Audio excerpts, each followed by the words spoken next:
대자연의 맹위는 사람들에게 공포를 줄 뿐만 아니라 심각한 피해를 가져오기도 합니다. 하지만 그와 동시에 사람의 마음을 끌어당기는 힘이 있는 것도 분명합니다. 물론 그것은 직접 조우하는 경우가 아니라 영상이나 사진을 보는 경우에 한한 이야기지만 말입니다. 여러분, 안녕하세요. 이번에는 인류가 지금까지 조우한 큰 파도 가운데 특히 거대한 것을 소개하고 싶습니다. 그 중에는 확실히 재난영화를 떠올리게 하는 장면도 있지만 현실이란 때로는 영화 감독이나 각본가의 대담한 상상들을 훨씬 웃돌기도 합니다. 이곳은 토픽입니다. 가장 편안한 자세로 풀스크린 화면으로 시청해주세요. 쓰나미의 위험이 전혀 없는 안전하고 쾌적한 장소에서 영상을 볼 수 있다는 것에 감사하게 될 것입니다. 준비되셨나요? 그러면 시작해보도록 하겠습니다.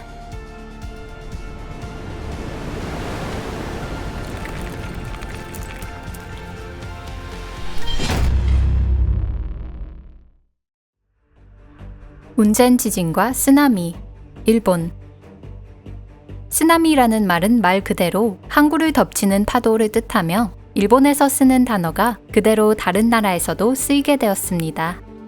그것도 그럴 것이 일본은 지진이나 화산 분화가 활발한 태평양 주변 지역에 위치해 있고 그로 인해 거대한 쓰나미가 자주 닥치는 반면 일본만큼 쓰나미를 겪지 않는 지역에서는 이런 파도를 설명할 만한 적절한 단어가 없기 때문입니다.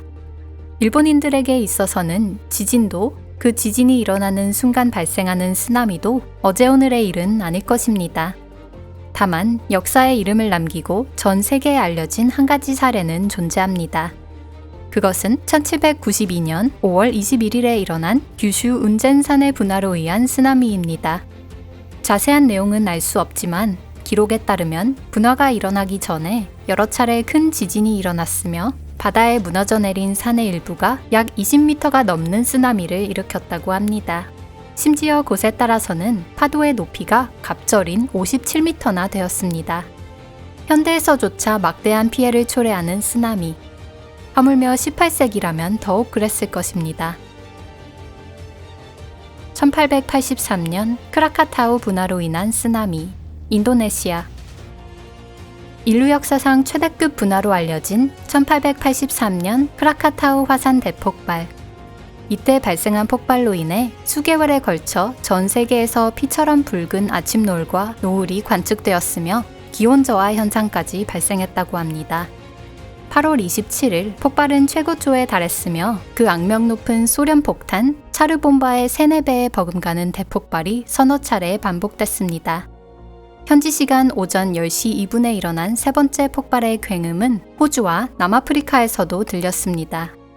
폭발이 일어날 때 발생한 30m가 넘는 거대한 쓰나미는 주변 섬들을 덮쳤고 일부는 순식간에 바다에 삼켜져 버렸습니다. 이 쓰나미로 인한 희생자는 약 36,000명에 이른다고 합니다. 역사상 이 분화와 유사한 사례가 여러 개 존재합니다. 청동기 시대 산토리니 섬에서 일어난 화산의 분화가 그 한 예입니다. 크레타 문명의 멸망의 계기가 된 분화와 그로 인해 발생한 쓰나미 이야기는 그로부터 몇 세기 이후 아틀란티스 멸망이라는 전설로 모습을 바꾸었습니다. 하지만 산토리니 섬의 멸망과 크라카타우 대분화를 비교하면 후자 쪽이 훨씬 많은 정보가 남아 있습니다.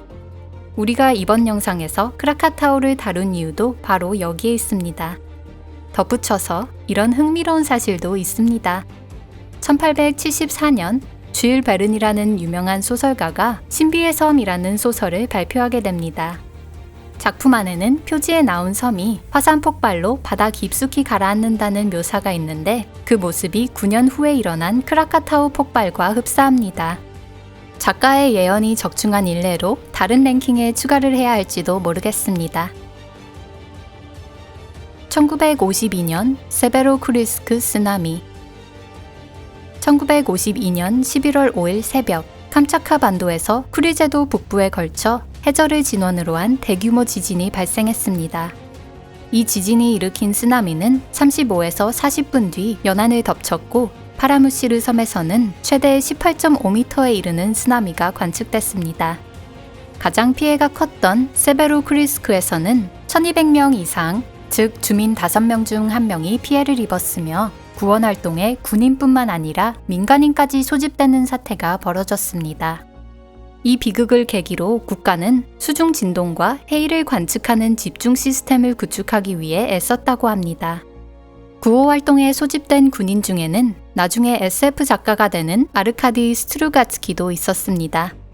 그는 남동생 보리스와 함께 수많은 SF 작품을 집필한 것으로 알려져 있는데 이 스트루가츠키 형제가 쓴 라도가 괴멸이라고 하는 작품 속에는 어느 유인 행성이 엄청난 에너지파의 위협을 받는 장면이 있습니다. 그 에너지파는 물과 비슷하며 하늘까지 닿는 거대한 벽체 같은 모습으로 그려져 있습니다. 어쩌면 세베로크리스크를 덮친 쓰나미와 그로 인한 파괴가 미래의 작가에게 영감을 준 것인지도 모릅니다. 1958년 리투야만 거대 쓰나미, 미국. 앞으로 소개드릴 거대 쓰나미와 비교하면 지금까지 거론한 파도는 새끼고양이 정도에 불과합니다.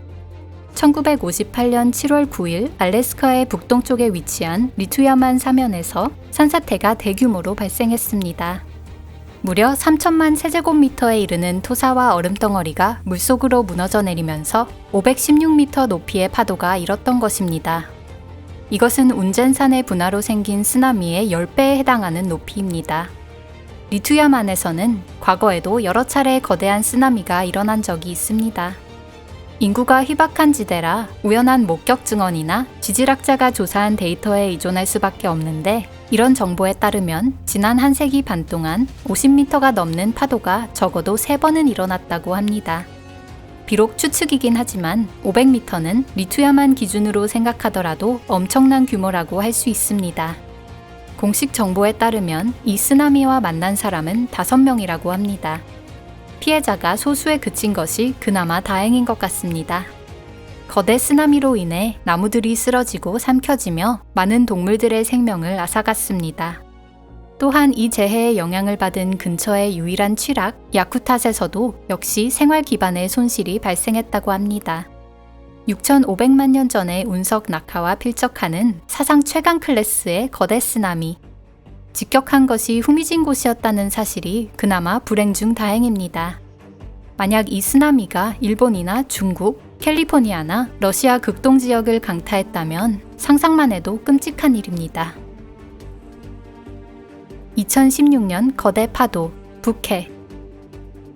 2016년 2월 인터넷에 올라온 30m 높이의 파도에 배가 삼켜지는 영상. 오리지널 영상은 오래전에 삭제되었지만 다시 올라온 영상이 지금도 남아 있습니다. 지금부터 그걸 보여드릴 텐데 심신이 미약하신 분들은 보지 않는 것이 좋습니다. 다행히도 이 경우에는 무사히 넘어갈 수 있었지만 만약 배가 조금만 더 작았다면 누구 하나 살아남지 못했을 것입니다. 거대 파도는 북대서양에서 특히 많이 볼 수 있는 현상입니다. 오랜 시간 동안 이 현상은 뱃사람 사이에 전해지는 이야기로만 여겨져 왔습니다. 1995년 1월 1일 이 전설이 드라우프너 석유 플랫폼을 강타하기 전까진 말이죠. 무려 높이가 25.6m나 되는 파도. 이런 거대한 파도의 움직임은 당시 알려진 어떤 수학적 모델과도 들어맞지 않았습니다. 대체 왜 이렇게까지 큰 파도가 일어나는가에 대해서는 아직까지도 전문가들의 견해가 일치하지 않고 있습니다. 오늘의 영상은 여기까지입니다. 끝까지 시청해주셔서 감사합니다. 사람을 현혹시키는 위험한 대자연의 위협. 쓰나미는 그 많은 현상 중 하나일 뿐입니다. 우리는 아직 이 파멸적인 자연현상과 대등하게 싸울 방법을 갖고 있지 않지만 해를 거듭할수록 우리의 저항은 점점 더 성공을 거두고 있습니다. 그래도 아직은 이 헤아릴 수 없는 자연의 힘이 우리 누구에게도 엄니를 드러내지 않기만을 바랄 뿐입니다. 만약 이번 영상이 마음에 든다면 쓰나미를 주제로 한 영상을 앞으로도 계속해서 전해드리도록 하겠습니다. 물론 다른 자연재해에 대해서도 마찬가지로 다뤄볼 예정입니다. 그럼 다음 영상에서 뵙겠습니다. 안녕히 계세요.